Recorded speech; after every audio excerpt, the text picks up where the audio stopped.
L'affaire de Lady-Ponce, Fally Ipupa, a fait d'ailleurs que des personnalités que je respecte beaucoup, comme Koffi Olomide, sortent et puissent, selon les médias camerounais, aussi intervenir pour dire que, bon, écoutez, le Congo et les autres pays ont toujours été ouverts à la musique camerounaise, de telle sorte que vous pouvez jouer. Nous avons formé Manu Dibango et Manu Dibango a même failli être nommé ministre de la Culture.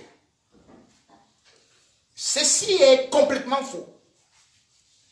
Mon pauvre, malgré le respect que je te dois et que Fally Ipupa t'a d'ailleurs respecté, je dois aussi te dire, le même Fally Ipupa, il faut se le dire, ne faites pas semblant que vous aimez trop, puisque justement, à l'instant où je vous parle, eh bien, il y a les warriors, c'est-à-dire que les fans de Fally Ipupa qui sont en guerre contre les, je crois, ou Glorious, ou comment est-ce qu'on appelle les Gaulois, contre les Gaulois de Ferré-Gola. Pourquoi? Parce que le concert de Ferré-Gola, qui est programmé, bien sûr, dans ce qu'on peut appeler l'ex-Bercy, l'Arena, c'est comme ça que c'est devenu maintenant, est en train de tanguer. Pourquoi? Parce que, effectivement, ceux de Ferré-Gola disent que les responsables de cette salle ont menacé Ferré-Gola de retirer l'affiche qu'il avait déjà publiée sur sa page, sous prétexte que, eh bien, beaucoup de Congolais avaient appelé pour les menacer et que ces Congolais-là étaient les partisans de Fally, qu'on appelle les warriors. Le concert de cet autre artiste, qu'il faut-il le dire,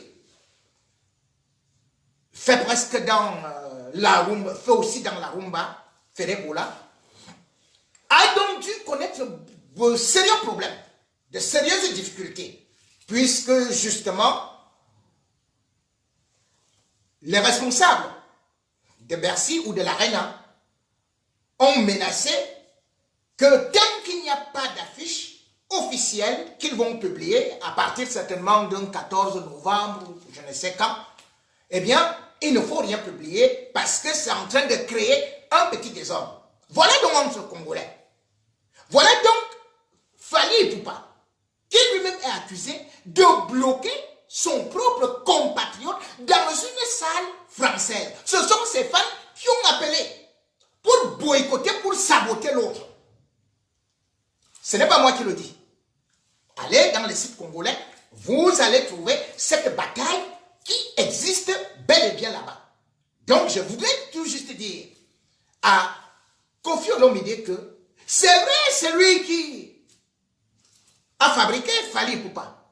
C'est lui également qui a fabriqué Ferré-Gola. Eux tous sont sortis de son écurie. Mais il n'a pas réussi à les réconcilier. Et il y a une certaine rivalité qui peut exister. Ça existe. La concurrence peut exister. On ne peut donc pas aujourd'hui venir dire que non, c'est Lady qui est venu créer des problèmes à la musique congolaise qui peut connaître, comme je l'ai dit, avec des combattants, un certain nombre de problèmes de boycott souvent. Mais cependant, il faudrait relever ce que vous avez souligné, que Manu Dibango a été pratiquement biberonné là-bas et que les artistes camerounais ont beaucoup profité de ceci et cela. Je ne veux pas renier que le Congo a souvent même été le berceau de la musique moderne même d'Afrique. Et concernant justement Manu Dibango, il faut se dire que ce n'est pas au Congo qu'il est venu directement. Il était en France, puis il est parti en Belgique, où il était chef d'orchestre d'un cabaret à Bruxelles qu'on appelait les Anges Noirs. C'est donc jouant dans les Anges Noirs qui sera abordé par Kabasile. Il était déjà un grand, on l'aimait. La preuve c'est qu'il était chef d'orchestre. Et il a pris de la musique, puisque seulement organiste, il était saxophoniste, il était... bref, il faisait un peu de tout. Manu Dibango. Et Kabasele, lui, il arrive justement en Belgique pour la conférence concernant l'indépendance. Il vient presque invité par le grand panafricain Patrice Lumumba. Ils sont en train d'aller négocier l'indépendance, justement, avec la tutelle, puisqu'ils étaient encore colonisés par la Belgique. Et c'est pendant ce moment-là que Kabasele va solliciter Manu Dibango parce qu'il lui faut enregistrer des albums ou un album, mais il n'a pas de saxophoniste et il a été ébloui par le talent de Manu Dibango. C'est ainsi que Manu Dibango va participer dans ce disque qui est devenu l'hymne des indépendances en Afrique. Indépendance, tcha-tcha, tout le monde connaît ça, à peu près, ceux qui ont un certain âge. Manu Dibango a donc participé de telle sorte que lorsque, bien évidemment, le Zaïre devient indépendant, nous sommes le 30 juin 1960, il va garder de bonnes relations avec Kabasele, surnommé le Grand Calais. Et c'est justement le Grand Calais qui va inviter Manu Dibango, contrat à l'appui, pour une tournée. Nous sommes en août 1961. Manu Dibango descend donc, et c'est comme ça qu'il va avec son épouse. Il va se mettre dans le bain, sera impressionnant, et bien sûr aussi va profiter pour apprendre de beaucoup de choses, parce qu'il faut se dire que c'est vrai, Grand Calais, Kabasele, c'était les musiciens de la haute trame. Et derrière cette époque-là, moi je dois dire que voilà les musiciens congolais qu'on respectait. Parce que même ils s'étaient engagés. Aujourd'hui, quand moi je vois cette génération qu'on est en train de louer là, ils sont engagés avec quoi? À part de chanter l'amour, l'amour, l'amour, ils ne sont pas engagés. Derrière, il y avait la Elisabethie. Et même il y avait des artistes qui traversaient toutes les frontières sans avoir besoin de publicité. Tels que les Franco, tels que les Taboulé, et que voilà des artistes congolais qu'on connaissait. Manu Dibango n'a pas eu à rester toute une éternité là-bas, puisque bien évidemment, il a géré, comment est-ce qu'on appelait ça, un cabaret, une sorte de cabaret qui appartenait d'ailleurs à Kabasele, avant de créer lui-même un cabaret qu'on appelait Tam Tam. Manu Dibango va partir de là. Et bien sûr aussi, il sera sollicité par la Côte d'Ivoire ou bien au Fouet-Boigny qui va trouver que Manu, surtout que il est impressionnant et d'ailleurs, vous connaissez son disque qui a fait le tour du monde et qui a fait un véritable tabac aux États-Unis. C'est-à-dire que, voilà, en 72, sous le Makossa. Manu Dibango, c'est parce qu'il avait bénéficié du soutien de l'État camerounais. Soul Makossa est sponsorisé par Amadou Adidou en 72. Ce n'est pas par le Congo. Il n'y était même plus. C'était pour la Coupe du Monde, la Coupe d'Afrique des Nations que le Cameroun organisait. Et c'est là où on doit interpeller la nouvelle génération. Amadou Adidou sponsorisait les albums. Il y avait le centre culturel camerounais. Il y avait l'orchestre national. Il y avait même un orchestre de bérets verts, d'où les Angalois, avec les Ambiansouers. Parce que Adidou savait ce que c'est que l'industrie musicale. Et Adidou a accompagné les artistes camerounais. Manu Dibango n'est donc pas une fabrication de l'art. Et bien au contraire, Manu Dibango a apporté quelque chose. Mais également, il n'a pas eu à avoir des contrats de milliards ou à répéter ceci et cela. C'était des concerts qui étaient certes privés, même si par la suite, je dois le reconnaître, d'ailleurs c'est Fali lui-même qui disait que lui il a appris à chanter plutôt avec les morceaux des Boilotines. C'est Eboalotim qui l'a inspiré. C'est Eboalotim qui l'écoutait. C'est Eboalotim qui l'interprétait. Parce que le Cameroun avait des talents. Et pourquoi? Parce qu'il y avait une politique culturelle. Aujourd'hui, il n'y a pas de politique culturelle. Les artistes sont dans la misère. Et au lieu de revendiquer ça, ils sont plutôt en train de s'attaquer à la personne qui revendique quelque chose pour eux. Regardez aujourd'hui, comme je vous ai parlé, ne serait-ce que des primes, des redevances. Quand on vous donne 10 millions pour 4 ans, ça veut dire quoi? 7 000 artistes doivent se répartir 2,5 millions par an. Cantel, 2,5 millions par an. Et le même Cantel offre 150 millions à un autre artiste. Et vous dites qu'on doit applaudir? Mais on va quand même dire, mais attendez, dans le monde entier aujourd'hui, on voit comment les autres pays sont en train de fonctionner. Est-ce que l'État du Cameroun est même conscient de ce qu'il peut tirer de ce qu'on appelle l'industrie musicale? Comme au Nigeria, comme aux États-Unis. Les gens croient que les puissances, c'est vendre les armes. L'Angleterre, qu'est-ce que l'Angleterre a fait? En 2014, l'Angleterre a eu les bénéfices au niveau de la musique, les revenus de 115 milliards d'euros. Rien qu'en 2014. Les États-Unis, première puissance économique, et ils se sont dit, nous investissons sur nos artistes. Nous les accompagnons.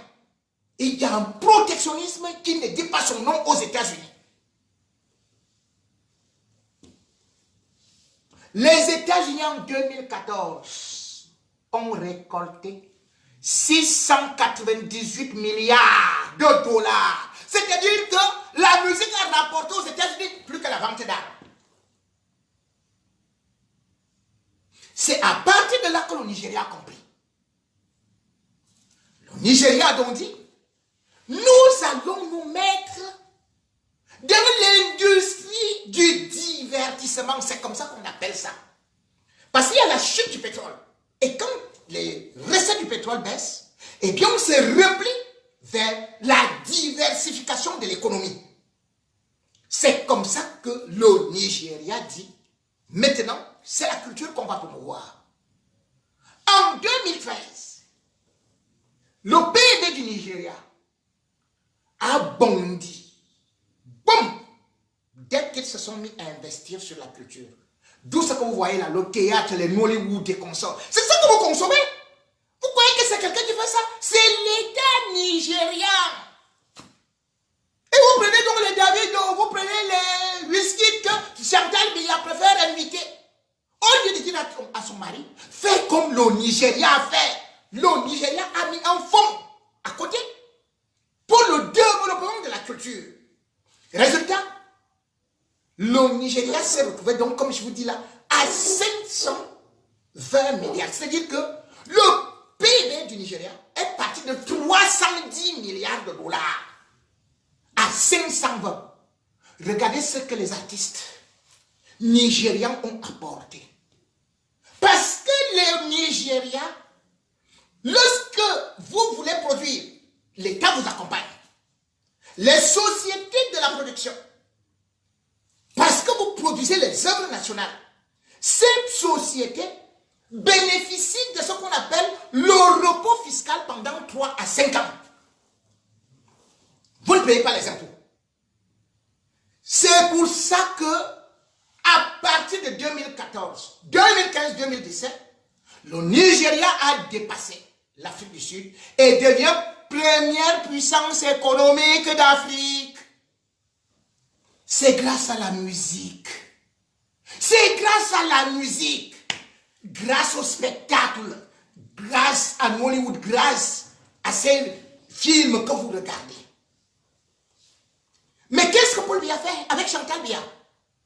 Les gens écrivent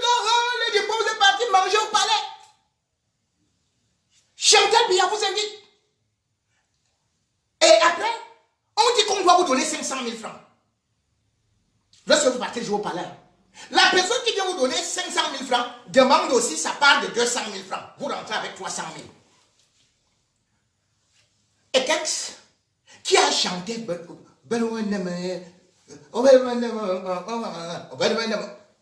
il a chanté pour Chantal Biya et Paul Biya. On l'a invité au palais. Il finit de jouer un 31 décembre. Paul Biya le salue, Chantal Biya. Quand il attend qu'il soit payé, il n'a pas été payé. On lui a dit que va attendre ton argent. L'argent qui est venu, c'était 500 000 ou 300 000. Je ne sais même pas combien c'était venu. Moi, j'ai appris ça comme ça. Malgré tout ça, ils ont condamné Ekex, le musicien, à perpétuité. Il est ici en fuite. Il est venu se réfugier. Quelqu'un qui n'avait rien à faire, on est parti dire que wow, il est là dans les histoires de la semaine. Quelqu'un qui a chanté pour le chef de l'État. Mais quand il s'agit des artistes étrangers, moi je prends le cas de... attendez. J'ai vu à Lulo, à l'eau palais. J'ai vu comment se négocier son cachet. À l'époque, il y a de cela plus de 20 ans. Le palais payait déjà, Chantal payait déjà à Lulo Longomba 15 millions. 15 millions. Donc ce n'est pas une affaire de Fally Ipupa. C'est qu'on n'aime pas ce pays-là, ce régime-là, avec toutes ces sociétés, n'aiment pas les artistes camerounais. Les enfants, les jeunes, là, comprenez ça. Vous allez mourir comme les autres, là. Vous allez vivre dans... Mais attendez. Celui qui vous faisait, par exemple, le recouvrement, comment vous-même pouvez voir, rien que les sociétés de droit d'auteur, au Cameroun, c'est là où il y a la piraterie. Vous vendez quoi? Rien. Les sociétés de droit d'auteur, l'État ne protège pas. Puisque l'homme qui vous faisait, par exemple, le recouvrement, vous avez tout fait pour le chasser. Vous, artistes, vous êtes complices. Avec les voleurs du ministère de la Culture. Je me souviens que je combattais au début sans baigner, sans trop comprendre. Et d'ailleurs, lui et moi, nous ne partageons pas les mêmes idées, puisque peut-être lui soutient Paul Biya. Mais moi, je suis anti-Biya. Mais cela n'empêche pas que je reconnaisse ce qu'il a apporté à la culture, au droit d'auteur. Regardez la dernière fois. Le recouvrement, c'était 1,6 milliard. C'est vous, artistes, qui êtes sortis pour dire qu'il allait détourner encore 2 milliards.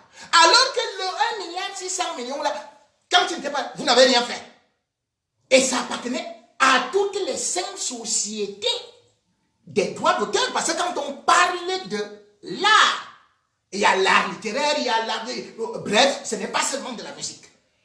Et la CMC n'avait que 400 millions. On vous répartit ça. Vous avez dit que, oh, c'était petit. Mais, quand il vous donne 2,5 millions, vous le soutenez. Malox soutient. Moustique le soutient. L'autre sort de là-bas, je ne sais pas, une femme qui est comme ça, là, avec les fesses en des autres soutient. L'autre, c'est cela. Mais attendez! Vous voulez dire que tous les artistes camerounais sont nuls? Mais il y a un là, comment on l'appelle? Certains l'appellent Thaïs, d'autres Taïki. Mais c'est un Camerounais. C'est un Camerounais de père et de mère. Regardez le succès que ce monsieur a partout dans le monde. Regardez, c'est-à-dire qu'il sort juste un titre.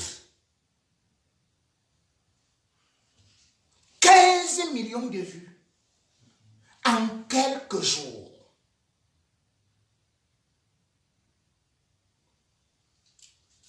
Et il ne vient sort. Vous trouvez des Camerounais au MT, quoi là, Awards Africa, je sais pas. Vous trouvez des Camerounais qui sont dans les énergies, qui sont nominés. Mais vous trouvez que ça ne vaut pas la peine de les inviter. Ça ne vaut pas la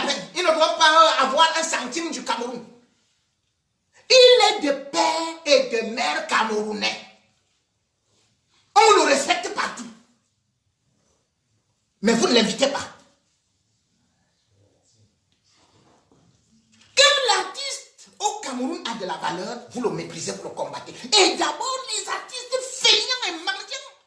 Regardez Caresse Fosso. Lorsque Caresse Fosso a commencé à soutenir l'affaire de Orange pourri, MTN pourri et consorts là, au lieu que les artistes le soutiennent, vous avez lancé l'embargo contre Caresse Fosso. Partout où son nom était sur un spectacle, allez, il fallait boycotter. Tout artiste qui a de la valeur au Cameroun, tout artiste qui peut défendre les droits des artistes, tout artiste qui peut regarder le côté politique ou le côté social, comme par exemple Lady Adi. Moi, je dis encore, je suis Bamenda. Vous les détestez. Vous préférez les ridiculiser. Qu'est-ce que chante là? Chante quand le son a fait quoi là. Vous comprenez ce que Kofi dit? D'ailleurs, lui ne danse qu'avec les rangs. Mais vous l'aimez, non? Si c'est un artiste camerounais, comme on a accusé Kofi ici, de viol et consorts, est-ce que vous l'inviteriez? Mais comme il n'est pas camerounais, non, vous l'adorez. Vous l'idolâtrez.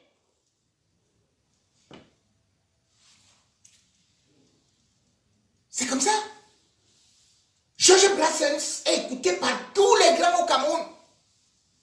Les amoureux qui se m'écoutent sur les bancs publics. Jamais de la vie, on nous l'oubliera. La première fille qu'on a pris dans ses bras. Voilà ce que les gens là. Paul Biya lui-même. Quand il avait invité mon agent est mort pauvre. Paul Biya lui a donné 20 000 francs au palais. Parce que mon agent, il partait chanter les trucs que si les autres ont repris là. Paul Biya, il jubilait avec Oyono, le vieux nègre, la médaille. Il a donné 20 000. Mon agent arrive au village, on lui dit c'est comment, donne-nous les milliards que Paul Biya t'a donné. Il dit que je n'ai reçu que 20 000. Voilà donc. Et comment vous voulez que ce pays-là progresse? Lorsque Paul Biya, Chantal Biya sont les premiers à négliger les artistes. Et vous, artistes, vous soutenez ça parce que les petits bandits de Kanken, ils vous prennent alors qu'ils détournent des milliards quelque part. Vous croyez qu'il vous manque du talent? Vous avez trop de talent, chers jeunes artistes. Moi, je ne peux pas vous insulter. Je ne peux pas vous insulter parce que je sais que vous êtes des self-made men. C'est-à-dire que vous n'avez pas eu à vous former dans une école de musique. Vous n'avez pas eu à faire quoi que ce soit.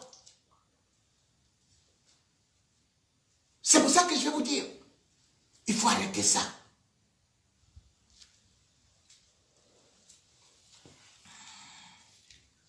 Parce que vous avez eu un vrai talent. Et le seul qui vaille. Défendez vos droits. Votre combat, ce n'est pas contre les dépenses. Votre combat, c'est ceux qui détournent vos droits. Merci de m'avoir écouté.